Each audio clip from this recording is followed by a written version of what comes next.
Selamat pagi teman-teman. Hari ini kita akan bahas tentang buku KIA. Kita akan bahas tentang tugas tenaga kesehatan.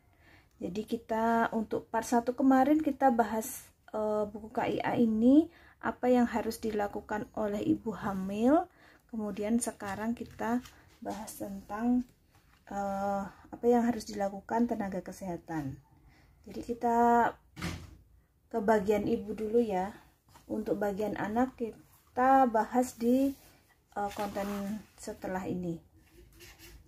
Untuk bagian kesehatan ibu ini, tugas tenaga kesehatan adalah melakukan KIE kepada ibu dan keluarga. Kemudian melakukan KIE ini adalah memberikan informasi dan edukasi kepada ibu dan keluarga. Jadi di bagian ibu ini, yang kuning ini, tugas tenaga kesehatan adalah menjelaskan kepada ibu dan keluarga. Kemudian tugas ibu adalah mencentang. Jadi dia mana yang dia sudah dapat dia centang. Jadi ibu proaktif mengetahui edukasi apa saja yang sudah diberikan dan menanyakan untuk yang belum diberikan kepada ibu ke tenaga kesehatan. Nah, ketika ibu meminta ke tenaga kesehatan, tugas tenaga kesehatan untuk melakukan KIE kepada ibu, melakukan informasi dan edukasi kepada ibu. Kemudian, nah ini menjelaskan isi buku KIA kepada ibu dan keluarga. Jadi tidak hanya kepada ibu, tapi kepada keluarga, bisa kepada suami, bisa kepada orang terdekat ibu. Kemudian tugas selanjutnya, tenaga kesehatan mendampingi kader dalam pemanfaatan buku KIA. Jadi untuk memaksimalkan pengisian dan memanfaatkan hasilnya. Jadi melihat dari isi-isi ini nanti tugas tenaga kesehatan menjelaskan bagaimana isi ini manfaatnya untuk apa. Kemudian yang keempat adalah mengisi lembar catatan ringkas hasil pelayanan dan melakukan tata laksana. Itu tugas tenaga kesehatan. Jadi tenaga kesehatan di sini yang berhak mengisi adalah dokter spesialis obskin dan perawat dan bidan. Kemudian kita buka satu persatu. Pertama untuk identitas. Jadi ini tenaga kesehatan harus memastikan ini ditulis semua, bisa ditulis oleh tenaga kesehatan atau dibantu dengan ibu. Jadi ini dipastikan ibu menempel foto dan kemudian setelah lembar identitas diisi lengkap, kita ke halaman pertama pengisian oleh tenaga kesehatan. Ini ya, pernyataan ibu dan keluarga tentang pelayanan kesehatan ibu yang sudah diterima. Jadi ini nanti ibu mengisi berat badan, tinggi badan, dan HPHT. Jadi hari pertama, hari terakhir diisi di sini. Kemudian tenaga kesehatan membantu menghitungkan IMT. Jadi IMT adalah berat badan dibagi tinggi badan ibu. Jadi berat badan dibagi tinggi badan ibu.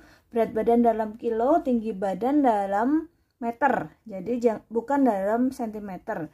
Jadi tinggi badan kali tinggi badan. Jadi misalnya berat badan 50, tinggi badan 150. Jadi 50 dibagi 150 dikalikan 150. Nanti ketemu IMT, indeks massa tubuh. Kemudian di sini untuk yang terbaru ini, pemeriksaan ANC ibu hamil minimal adalah 6 kali. 6 kali selama kehamilan. 2 kali di trimester 1, 1 kali di trimester 2, dan 3 kali di trimester 3. Jadi 2, 1, 3.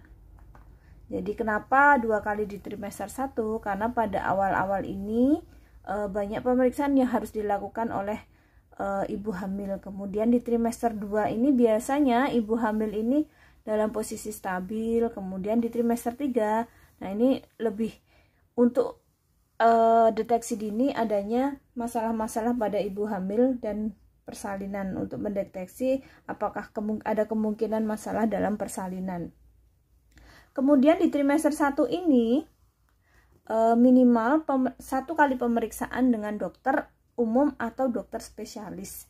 Jadi tidak boleh dua-duanya ini ke bukan dokter. Jadi misalnya yang pertama ini ke perawat atau ke bidan yang mengisi, tenaga kesehatan perawat atau bidan. Ketika ini ibu datang lagi ke perawat atau bidan, maka hasil pemeriksaannya ditulis di buku register bidan atau buku register keperawatan. Kemudian tenaga kesehatan menyarankan ibu untuk memeriksakan diri ke dokter. Boleh dokter spesialis, boleh dokter umum. Boleh juga ibu dua-duanya mau ke dokter juga boleh. Intinya minimal 1 oleh dokter. Kemudian pemeriksaan pada trimester 2 1 kali ini tidak harus ke dokter. Kemudian yang 3 kali pada trimester 3 ini minimal 1 kali diperiksakan ke dokter. Dokter umum atau dokter spesialis. Jadi tugas tenaga kesehatan ketika 2 kali sudah diisi tenaga kesehatan selain dokter, kemudian ini datang lagi, maka ini nggak boleh diisi, dikosongi, kemudian ibu dianjurkan untuk memeriksakan diri ke dokter. Setelah mengisi berat badan, tinggi badan, dan IMT, ini tugas dari tenaga kesehatan di sini adalah melakukan paraf. Jadi ketika petugas tenaga kesehatan sudah menimbang, maka di sini diparaf. Kemudian sudah mengukur LLA diparaf, tekanan darah diparaf.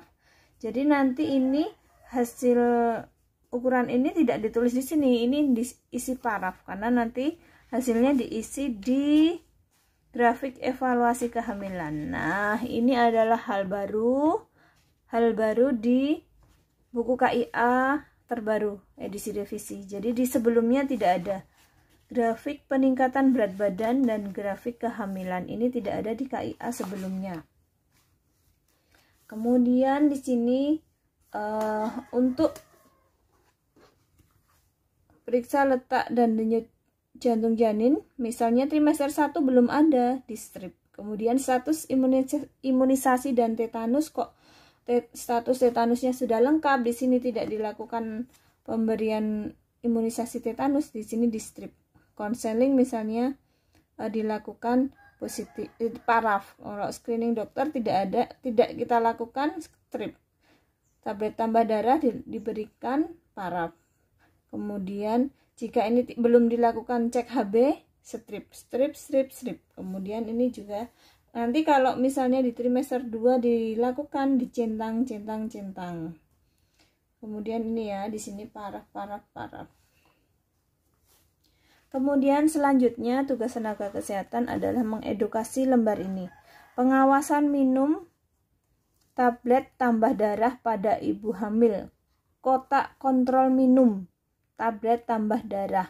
Nah, ini diisi nama dan usia ibu. Kemudian tenaga kesehatan melakukan edukasi untuk ini diisi oleh orang yang dekat dengan ibu. Bisa suami atau orang yang dekat, bisa ibu mertua atau kakak atau yang lain yang mengingatkan atau menanyakan apakah tablet tambah darah sudah diminum. Maka kalau sudah, dia dicentang.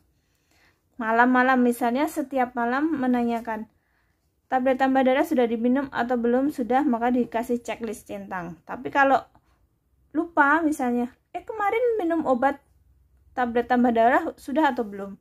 Oh belum, lupa, maka silang. Jadi kalau tidak minum diisi silang, kalau minum diisi centang. Ngisinya dari mana? Mengisinya dari ketika mendapatkan buku ini pertama kali. Misalnya mendapatkan buku ini pertama kali pada bulan kedua atau bulan ketiga, maka diawali dari itu. Nah, ini dari tanggal 1 ya, tulis tanggal 1. Kemudian ini misalnya periksa kehamilan pertama kali di bulan ketiga, ini tanggal 1, 2, 3, 4, 5, 6, 7, 8, 9, 10, 11, 12, 13, 14, 15, 16, 17, 18. Misalnya 18 ini pertama kali periksa. Kemudian mulai dilakukan kontrol minum tablet tambah darah. Minum tidak? Minum. Kalau lupa, kalau minum centang, kalau lupa silang. Oke. Jadi tiap hari diisi. Beri tanda silang pada kotak bila sudah minum. Kemudian lembar selanjutnya adalah amanat persalinan. Jadi ini diisi oleh ibu hamil dan orang terdekat. Bisa oleh suami atau orang tua atau keluarga. Di sini ditulis ibu hamil, nama ibu hamil, alamat, kemudian HPL-nya, perkiraannya bulan apa, tahun apa, kemudian dia rencana persalinannya ditolong oleh siapa, kemudian dia jaminan kesehatannya apa, kemudian kendaraan atau ambulan desa, mungkin dia punya kendaraan sendiri atau ambulan desa atau tetangga. Di sini ditulis yang terdekat, ditulis namanya dan nomor HP-nya. Kemudian metode kontrasepsi setelah melahirkan yang dipilih. Jadi harapannya setelah mendapatkan edukasi tentang KB, ibu sudah memilih ini metode KB apa. Jadi ini mungkin belum di awal belum ada gitu. Jadi ini boleh diisi. Tidak harus langsung selesai semua. Misalnya hari ini mengisi ini, besok setelah dicari kendaraannya sudah tahu diisi, kemudian setelah metode kontrasepsi sudah tahu kemudian diisi. Jadi intinya ketika trimester 3 ini harus sudah selesai diisi semua. Jadi dicicil semua sudah diisi, kemudian tanda tangan ibu hamil, keluarga terdekat, dan bidan atau dokter. Kemudian di sini diisi oleh dokter. Jadi ketika trimester 1 bertemu dengan dokter, ini diisi oleh dokter, ditulis nama dokter, fasilitas kesehatannya, kemudian tinggi badan, BB, lila, IMT ditulis di sini. Kemudian riwayat kesehatan ibu sekarang ini dilingkari, apakah ada hipertensi, jantung, ini dilingkari. Kemudian status imunisasi tetanus toksoid ini diisi juga. Kemudian perilaku beresiko 1 bulan sebelum hamil diisi, lingkari yang ada yang dilakukan ibu, misalnya merokok dilingkari, obat-obatan terlarang, aktivitas fisik yang kurang dilingkari. Jadi ini adalah salah satu faktor yang beresiko. Kemudian riwayat kehamilan, persalinan termasuk keguguran kembar. Jadi semua ditulis, riwayat kehamilannya ditulis, pernah abortus, pernah IUFD, intrauterine fetal death, seperti itu ditulis di sini. Adanya kembar, adanya lahir mati. Lahir mati ini IUFD ya, intrauterine fetal death. Kemudian riwayat penyakit keluarga di sini juga dilingkari. Kalau ada yang tidak ada di sini dituliskan di sini. Kemudian pemeriksaan khusus vulva, uretra, vagina ini diisi juga. Yang normal dilingkari, normal atau tidak normal. Kemudian di sini juga diisi oleh dokter. Pemeriksaan fisik, konjungtiva, sklera, kulit, leher, gigi mulut, THT, perut, tungkai. Kemudian jika dilakukan USG, nanti hasil USG ditempelkan di sini di plester. Kemudian jadi pada trimester 1 ini ibu diharapkan melakukan minimal satu kali USG. Nanti hasilnya ditempel di sini. Kemudian pada semester 1 juga melakukan pemeriksaan laboratorium minimal 1 kali. Di sini kemudian kesimpulannya apa, rekomendasinya apa. Nah, ini untuk grafik evaluasi kehamilan dan grafik peningkatan berat badan. Pertama kita bahas tentang grafik peningkatan berat badan. Pertama kita isi di sini. Jadi beratnya tadi, berat pra kehamilan itu, jadi sebelum hamil misalnya Nyonya X sebelum hamil beratnya 41, maka diisi sesuai IMT ini ya. IMT berat hamil tadi kan 41, kemudian diketahui tingginya berapa, kemudian IMT-nya berapa di awal tadi. Misalnya IMT ditemukan dia normal. Nah, normal itu ini ya, yang 10,5 sampai 24,9 ini normal. Jika dia IMT-nya normal, kemudian berat prahamilnya kita tulis di sini. Misalnya beratnya 41. Nah, IMT-nya normal ya. Kalau IMT-nya dia kurang, maka kita tulis di sini. Kalau IMT-nya lebih di sini, kalau obes di sini. Nah, kita contohkan IMT normal. IMT-nya normal, maka rekomendasi peningkatan berat badannya 11,5 sampai 16 kg selama kehamilan. Jadi selama 9 bulan peningkatannya itu. Kemudian kita ngisinya di sini. Jadi misalnya ibu memeriksakan kepada kehamilan 20 minggu. 19 minggu ya, 19 minggu di sini. Kan ini 18, ini 20, berarti 19 di tengahnya. Nah, ini kita tarik ke atas. Berat badannya berapa? Ibu mengatakan dulu sebelum hamil 41, sekarang berat badannya 42. Berarti kalau dia sekarang masih 41, maka kita ke 0 ini, ke 0. Tapi kalau dia udah mengatakan tambah 1 kilo kan 42 ya. 42 berarti 41 tambah 1, berarti di sini plus 1. Kalau dia turun, kita nulisnya di sini. Ya, jadi kalau dia berat sebelum hamil 41, kemudian setelah usia kehamilan 19 minggu sama, kita tulis di 0.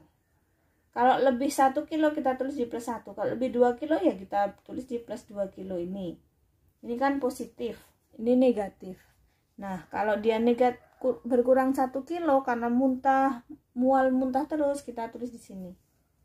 Kemudian idealnya untuk ibu yang IMT-nya normal, berat badannya itu selalu naik. Nah, harusnya dia di grafik di yang pink ini. Pink. Jadi dari sini, jadi di antara ini, gak boleh lebih, gak boleh kurang. Jadi kalau lebih ya dia harus mengatur dietnya, kalau kurang ya dia harus menambah dietnya supaya berat badannya ini di range normalnya ini yang di pink. Nah, untuk ibu yang berat badan IMT-nya kurang di sini, peningkatan berat badannya yang direkomendasikan lebih banyak lagi, 12,5 sampai 18. Itu di garis putus-putus yang hitam. Jadi kalau ini di blok pink, kalau yang ini di garis putus-putus hitam. Jadi ini ya, garis putus-putus hitam atas dan bawah ini adalah garis batas untuk peningkatan normal ibu. Jadi di daerah sini harusnya dia naik, nggak boleh turun ke sini. Kemudian untuk ibu dengan IMT gemuk ini 25 sampai 29,9, maka peningkatannya direkomendasikan hanya 7 sampai 11,5 kilo. Nah, ini kita lihat di sini garis putus-putus pink, berarti di sini garis putus-putus pink, garis putus-putus pink. Jadi antara ini, di antara garis putus-putus pink. Kemudian jika ibu obesitas, maka ini IMT-nya ini rekomendasi peningkatan berat badan hanya 5 sampai 9 kilo. Ini biru ya, di sini tapi hijau di sini ya, hijau atau biru lah. Ini di daerah yang biru. Ini kan tidak putus-putus, jadi di daerah yang hijau atau biru ini. Jadi peningkatannya diharapkan di daerah sini. Setelah itu kita mengisi ke grafik evaluasi kehamilan. Grafik evaluasi kehamilan ini ditulis tanggal dan nama pemeriksa. Jadi tanggal pemeriksa misalnya pada tanggal 20 bulan Juni tahun 2001, perawat A atau bidan Ana, seperti itu kita tulis di sini.